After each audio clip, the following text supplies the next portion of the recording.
آخری پارہ سورۃ اللہب۔ اعوذ باللہ من الشیطان الرجیم، بسم اللہ الرحمن الرحیم۔ تبت یدا ابی لہب وتب، ما اغنى عنہ مالہ وما کسب، سیصلی نارا ذات لہب وامرأته حمالة الحطب، فی جیدها حبل من مسد۔ صدق اللہ العظیم۔ سبحانک لا علم لنا الا ما علمتنا انک انت العلیم الحکیم۔ تبت ٹوٹ گئے، یدا دونوں ہاتھ، ابی لہب ابو لہب کے، وتب اور وہ ناکام ہو گیا، ما اغنا کچھ کام نہ آیا، عنہ اس کو، مالہ اس کا مال، وما اور جو کچھ کسبا اس نے کمایا، سیصلی ان قریب داخل ہوگا وہ نارا آگ میں، ذات لہب شعلوں والی، وامرأتہ اور اس کی بیوی، حمالۃ جو اٹھائے پھرتی ہے، الحطب لکڑیاں، فی جیدہا اس کی گردن میں ہوگی، حبل رسی، من مسد مونج کی۔ جس وقت اللہ رب العالمین نے آپ صلی اللہ علیہ وسلم کو حکم دیا، وَأَنذِرْ عَشِيرَتَكَ الْأَقْرَبِينَ، اور اپنے قریبی رشتہ داروں کو ڈرائیے، ان کو اللہ رب العالمین کی طرف دعوت دیجیے، تو آپ صلی اللہ علیہ وسلم صفا کی پہاڑی کے اوپر چڑھ جاتے ہیں اور قریش کے لوگوں کو آواز دیتے ہیں۔ قریش کے لوگ جمع ہو جاتے ہیں اور آپ صلی اللہ علیہ وسلم انتہائی بہترین انداز کے اندر ان کو اسلام کی دعوت پیش کرتے ہیں اور فرماتے ہیں، لوگوں اگر میں تمہیں یہ بات کہہ دوں کہ پہاڑی کے پیچھے سے دشمن تمہاری پر حملہ آور ہونے والا ہے تو کیا میری بات مان لو گے؟ تو لوگوں نے کہا کہ مان لیں گے، اس لیے کہ آپ نے ہمارے درمیان 40 سال کا عرصہ گزارا ہے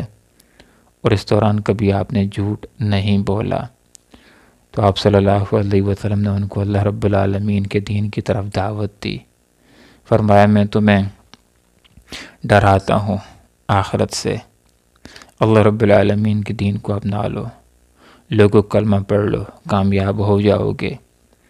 جو افراد بات سننے کے لیے آئے ہوئے تھے ان کے اندر آپ صلی اللہ علیہ وسلم کا چچا ابو لہب بھی تھا، عبدالعزیٰ اس کا نام تھا اور ابو لہب اس کی کنیت تھی،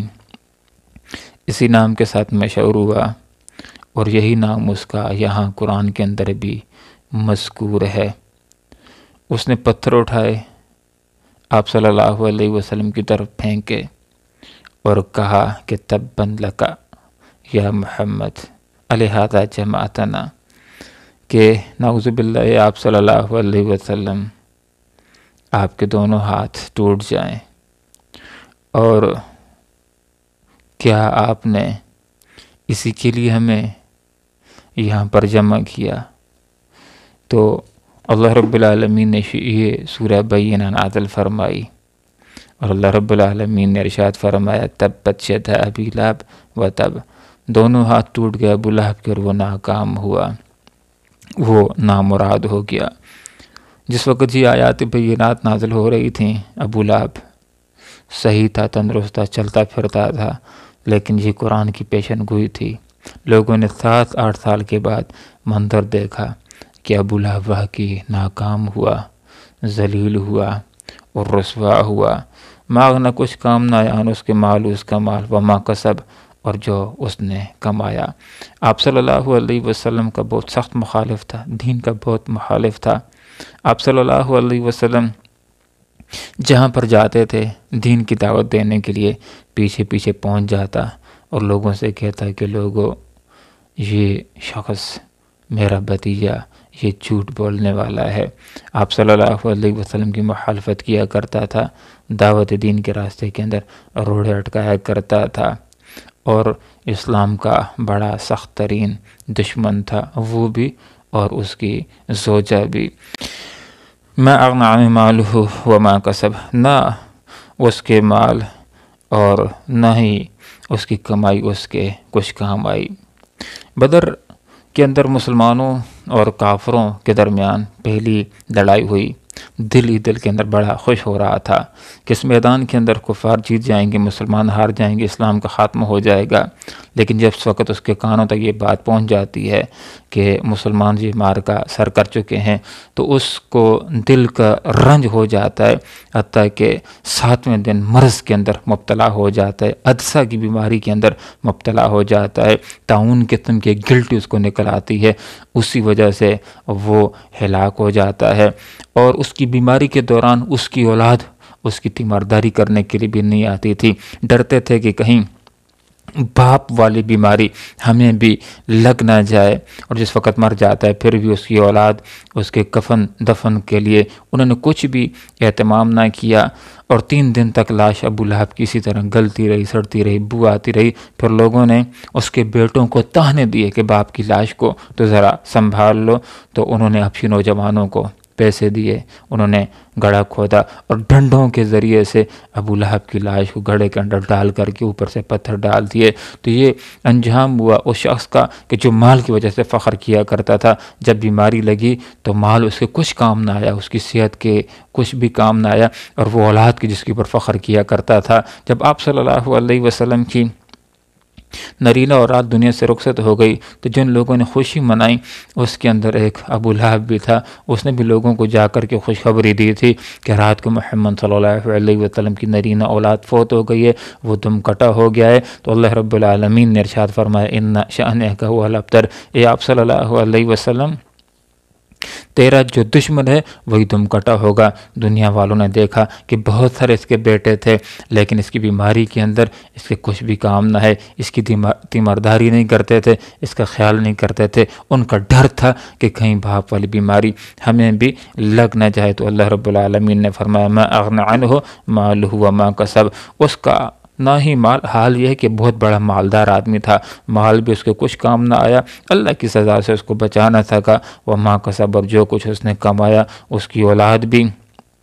یہ اولاد بھی کسب ہوتی ہے، یہ بھی اس کے کچھ کام نہ آئی۔ سیصلی نارا ذات لہب، اب اللہ رب العالمین نے فرمایا کہ دنیا کے اندر تو وہ گستاخ رسول ہلاک ہوا، ذلیل ہوا، رسوا ہوا، ناکام ہوا، نامراد ہوا، اور جس وقت مر گیا اس کے بعد بھی اللہ تعالیٰ اس کو سزا دے گا، برزخ کے اندر بھی اس کے لیے سزا ہے، اور پھر قیامت کے بعد دوزخ کے اندر اللہ تعالیٰ اس کو ڈالے گا۔ سیصلی قریب داخل ہوگا وہ نارن، آگ میں،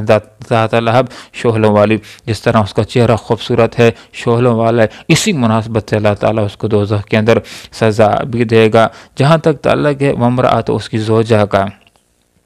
حمالۃ الحطب، وہ بھی لکڑیاں اٹھائے پھرتی ہے، جنگل کے اندر جایا کرتی تھی، لکڑیاں لاتی تھی، کانٹے لاتی تھی، اور آپ صلی اللہ علیہ وسلم کے راستے کے اندر اور آپ صلی اللہ علیہ وسلم کے ساتھیوں کے راستے کے اندر بچھا دیا کرتی تھی۔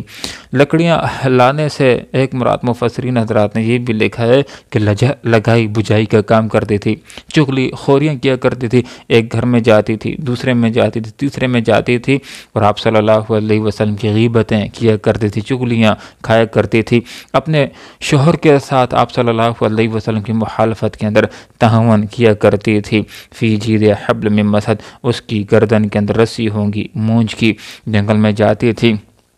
لکڑیاں لاتی تھی۔ ایک دفعہ جب لکڑیاں لا رہی تھی تو اسی رسی کے ساتھ کہ جس کے ساتھ اس نے اپنی لکڑیوں کو باندھ رکھا تھا، اس کے گلے کے اندر رسی پڑ جاتی ہے اور اس کی وجہ سے وہ ہلاک ہو جاتی ہے۔ ایک قول مفسرین حضرات کا یہ بھی ہے کہ اس کے گلے کے اندر ایک ہار ہوا کرتا تھا، کہا کرتی تھی کہ اس کے بوجھ کر آپ صلی اللہ علیہ وسلم کی مخالفت کے اوپر یہ پیسے لگاؤں گی۔ اور ایک قول مفسرین حضرات کا یہ بھی ہے کہ جہنم کے اندر بھی اللہ تعالیٰ اس کو آگ کی ایک رسی پہنائے گا۔ تو یہ جو ابو لہب کی بیوی ام جمیل اروا، یہ بھی دنیا کے اندر بھی ذلیل ہوئی، ہلاک ہوئی۔ اس صورت کے اندر ہمارے سامنے یہ بات آ جاتی ہے کہ جو بھی آپ صلی اللہ علیہ وسلم کی شان میں گستاخی کرے گا آپ کو ایذائیں دے گا، دنیا کے اندر بھی وہ ذلیل ہوگا،